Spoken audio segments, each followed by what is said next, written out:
Praise the Lord. It's another video of Christmas fact.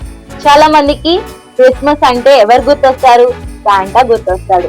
మరి Santa ఎలా వచ్చాడు కొన్ని విషయాలు తెలుసుకుందామా? ఒరిజినల్ శాంటా క్లాస్ పేరు సెయింట్ నికోలస్ అంట. ఇతను 4th సెంచరీ యొక్క బిషప్. ఇప్పుడైతే శాంటా క్లాస్ రెడ్ డ్రెస్ వేసుకుంటున్నాడు, కానీ ఆయన అలా ఏం వేసుకునేవారు కాదు.